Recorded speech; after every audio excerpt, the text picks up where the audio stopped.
Rizky. Baik, langsung saja kita masuk ke materinya. Oke. Materi peran penting teknologi informasi.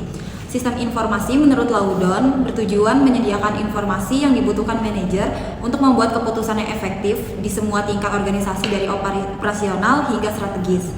Sistem ini juga tidak hanya menampilkan data dan analisis secara real time, tetapi juga memfasilitasi koordinasi dan kolaborasi antar departemen. Selanjutnya ada jenis-jenis SI dalam pengambilan keputusan. Yang pertama ada Decision Support System atau DSS. DSS ini adalah sistem yang dirancang untuk membantu manajer dalam membuat keputusan yang kompleks dan tidak terstruktur.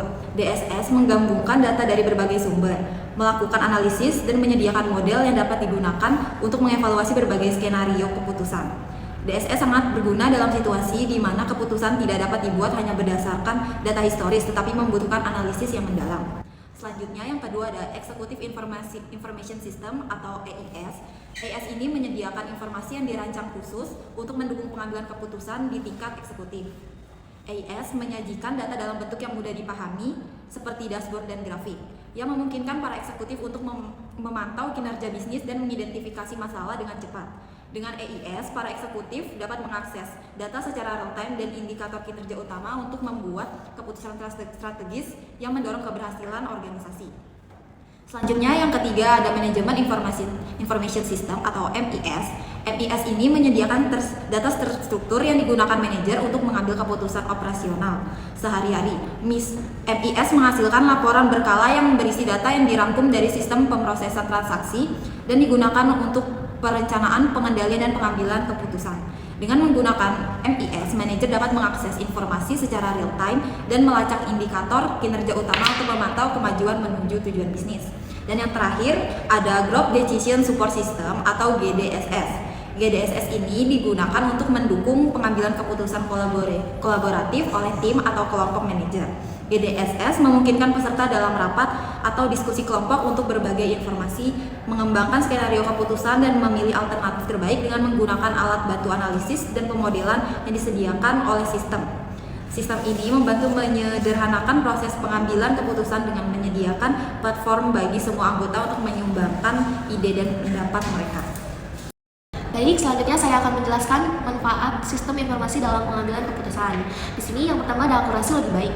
Maksudnya sistem informasi menyediakan data yang akurat dan lengkap sehingga mengurangi kesalahan dalam pengambilan keputusan.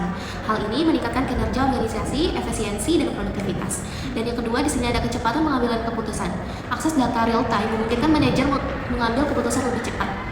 Perusahaan dapat segera merespon perusahaan pasar, tren penjualan, dan kebutuhan pelanggan sehingga memperoleh keunggulan kompetitif. Yang ketiga, di sini ada peningkatan transparansi dan akuntabilitas.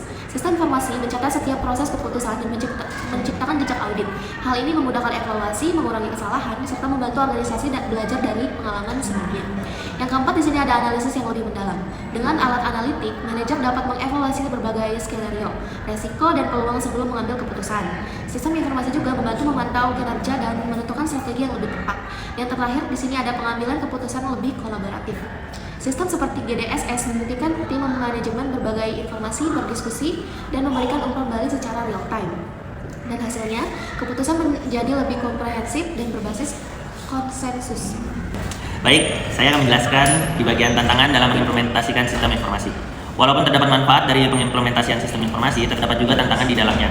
Yang pertama yaitu adalah kualitas data, yang dimana keberhasilan pengambilan keputusan sudah pasti sangat bergantung pada kualitas data yang digunakan, yang dimana data yang pertama diinput berdasarkan sumber dan keaslian data tersebut.